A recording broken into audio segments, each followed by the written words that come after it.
Hello. Welcome back to the New Terrain. This is part 2 of 3, and today we're going to be talking about the burnout trap. I'm going to be your MC for this conversation. My name is Anique, one of the co-founders of Gather and Grow, and I'm joined today by my partner, Leah, our co-founder of Gather and Grow, Leah Zielinski, and Alison Campbell, the founder of Unburnt and fellow Old Girls Club community member. We are going to be having a really candid, high-impact conversation today. We're going to pull back the curtain on what's real, what works, and how to really lead with energy, empathy, and impact. So we really want to have a think about what happens when we have this idea of prolonged reactivity, which we talked a lot about in our previous conversation. So definitely check back in on that if you haven't listened to part 1. But now we're going to talk a little bit more about the burnout side of things and how we can really get trapped in that, both as individual leaders and at the organizational level. So, Leah, I want to start with you. Can you tell us what is the link between constant urgency and burnout? Yeah, there's the trope, it's not a marathon, it's a sprint, or it's not a sprint, it's a marathon. We are in the world right now where we have all been sprinting for many, many, many miles, and you can't. It's just not sustainable. And so, what we need to start to be able to do is recognize that we are working at a new pace. We are working at a different level of velocity, and we're expecting the same from our team. And if we do not treat this pace as something that's critically important to our cohesion as a group, as a company, as a team, it's going to contribute to burnout. It's one of the most important things that we need to recognize. The urgency can't be forever. And it's so important for us to be able to truly prioritize, even when a lot of things feel important. We have to be able to prioritize, or else we're going to run our team into the ground. All right. Love that. Alison, you're the burnout expert here on the panel today. So tell us about the idea of kind of staying in survival mode. Like when we are running those miles and miles and miles, how does that really affect us and affect our creativity and our focus and decision making, especially? Yeah, it's such an important question. It's a physiological response. So when we are stressed out and stuck in that perpetual loop of chronic stress, fatigue, overwhelm, exhaustion, it's impacting our ability to show up and do our best work, right? And I think we can all relate. Super busy week, we get to Friday, we can't make one more decision. We don't even care what we eat for dinner, right? So think about that happening over a prolonged period of time. It's that foggy thinking. It's that, maybe some mistakes being made. I think a classic hallmark of burnout that often doesn't get talked about is negativity and cynicism, right? So when we kind of mix up all of these things, we're super overwhelmed, maybe we're a little cranky, we're not really able to be creative, to be innovative, to collaborate with our teams. It's not our fault. It's our biology. And, we have to give ourselves permission to bake in those periods of rest. We talked a little bit about that in episode 1. I think for leaders and for employees, we have to recognize that when we're in that overdrive and that sort of, it's like we're fried, but we're also still feeling so alive. That's when you need to turn it off the most, right? It's impacting our ability to sleep. And I think that we don't often connect the dots in terms of performance at work, that we're not doing our most creative work. We're sort of checking the box. We're trying to get through the week. We, again, might be a little cranky with our teammates. And so if someone's bringing you something really interesting and meaty and juicy, it's like, I don't have room for one more thing, versus that pragmatism around, wow, this is super cool. Let's dig in.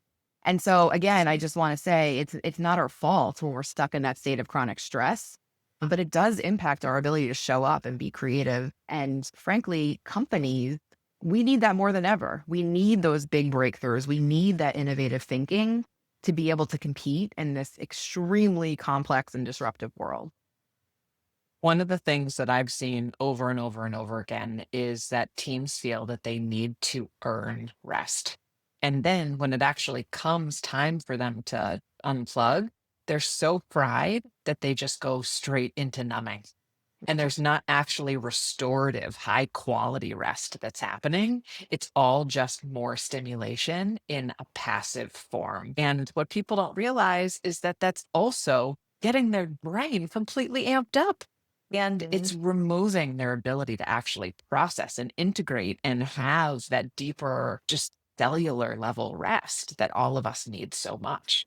And, the more stressed out you are, Allison, you said it too, that's the most important time that connection matters, that Mhm. true rest matters, that actually going out and having a laugh, being able to have fun, unwind in a way that is really cathartic and not just buried in Netflix or drinking a bottle of wine or doing all of these other things that have just been kind of socially acceptable. We need to be able to rewrite what rest looks like and remind ourselves that rest is actually what catapults us into creativity instead of rest being something that never quite happens at the end of a really long day. I love that. I feel like I'm in therapy right now in a helpful way. No, both of you are making such amazing points. And Allison, what you said about the kind of the overdrive and the being really burnt out, but then also somehow feeling alive. I feel like it connects really well to your point, Leah, of the numbing, where it's like we can be in this chronic overdrive and actually use all work and other things that make us alive as the numbing too. And it's so hard sometimes to kind of pull those things apart and be like, what's actually serving me right now? What's actually helping me come down versus just stay up? So that really hit home. I hope other people can kind of have a similar takeaway there. Like there's a quality to rest, basically. And it's really important to know what that is for you. And I also think it will probably change season to season, right? Like yours, what you Yes, need for rest will not be the same every time. absolutely. Absolutely. Great. I'm learning so much from you both. Let's move on, Leah. I want to talk about organizations a little bit and some of these kind of patterns of this chronic overdrive and the burnout trap that we're talking about today. What risks do organizations face if this pattern becomes normalized? Yeah. One of the biggest things is just a lack of clarity and a unifying force on what actually matters. When you're in the state of just everything being chronic urgency, everything being a number one priority, you look at something like a status report and none of it matters because it all is past due and Mhm. overextended, and the team doesn't have the capacity to take any of it on. And so, from a leader, one of the things that really is important is really getting clear on what actually matters the most. You can't continue to just divide people to cover, we call it like covering like peanut butter, just spreading everybody around in order to cover the things that are on the list. You have to be able to actually do things in the right order, do it with the right information, and be willing to let balls drop because you can't do it all. One of the things that we see a lot that happens is that when you have teams that are just executing, there's so much waste in the system. Mhm. There's so much work that gets thrown away. There's so many mistakes that gets made. You end up having to escalate, and then the leaders are being pulled into the weeds instead of being able to empower their teams to do the work. It's just kind of chaos. And that pattern of chaos is one of the first ways that when we're working with our clients, we see it all the time. Chaos is one of the clearest indicators that been a loss of connection to the plan, to the priorities, to the vision. And so that is number one, is you got to be super, super clear about what priorities are and making sure that as a leadership team, you're able to discern, even if everything feels urgent, what actually is going to move your business and how do you really drive meaningful change, even in the face of a lot of conflicting priorities. Yeah, and I'd love to add to that. I think one of the things that really connects with leadership teams when we're working through, we have this urgency, things are dropping, teams are feeling unclear, we're cycling through priorities, but it doesn't feel like we're driving the outcomes that are actually meaningful to the business. One of the things that's helpful for leaders is establishing, what does a trade-off framework look like? Do we have language around evaluating, why is this new thing urgent, important, potentially an opportunity, but something we should maybe put on the back burner and look at next year?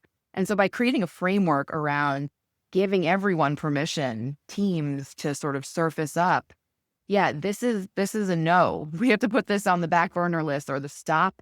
We're doing too many things, Leah, to your point. We just can't keep saying yes to every new thing that drops.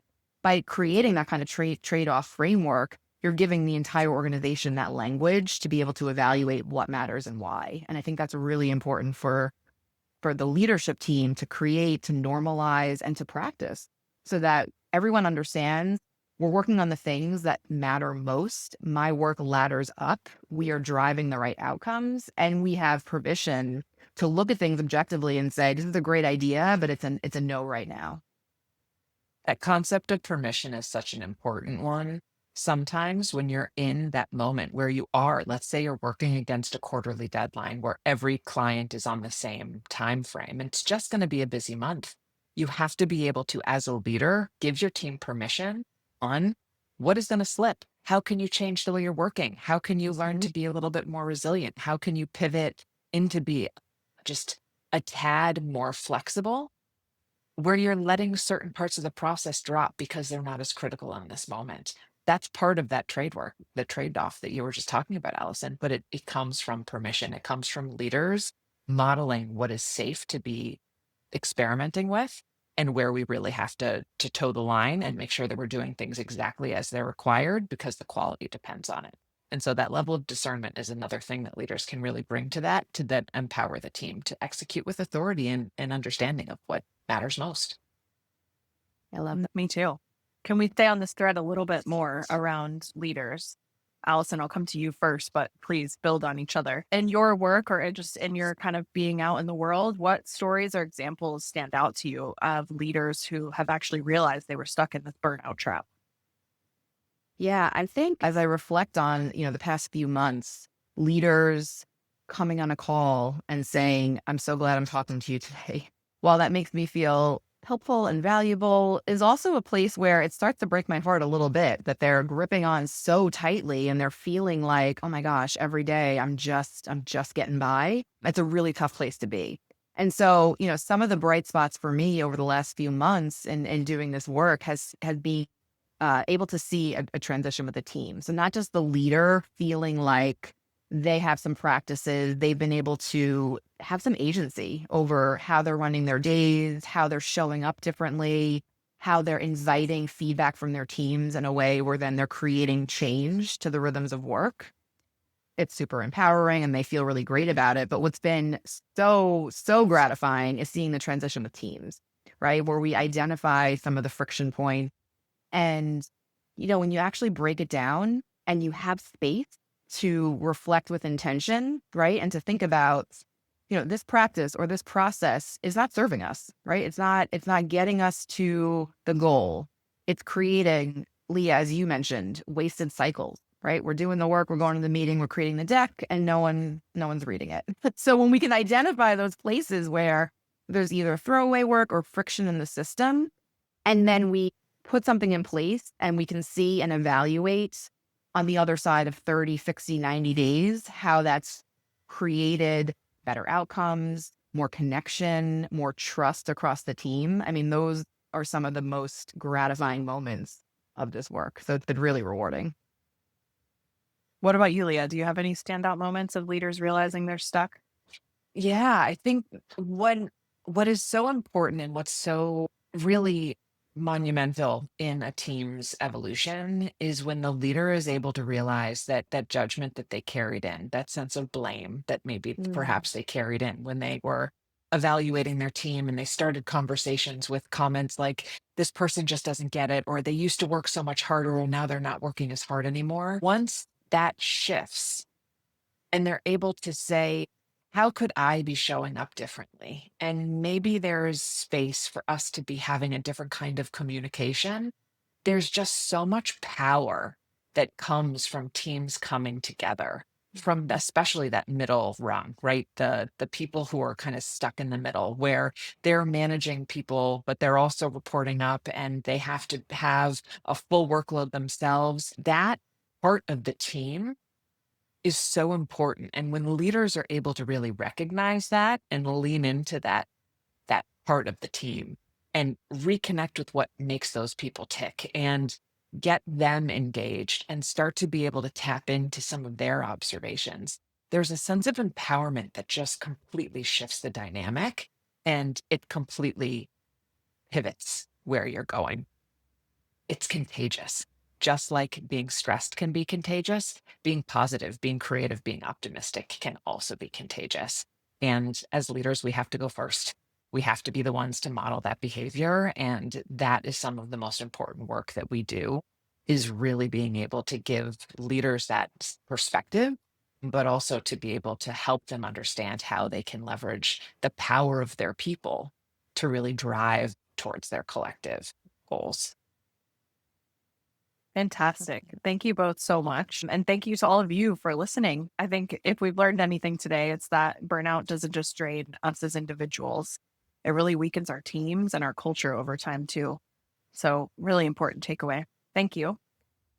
In our next episode, we're going to share some practical ways to reset, to recharge, to build resilience into how your teams work every day. So, we hope to see you there and to continue the conversation. Thank you.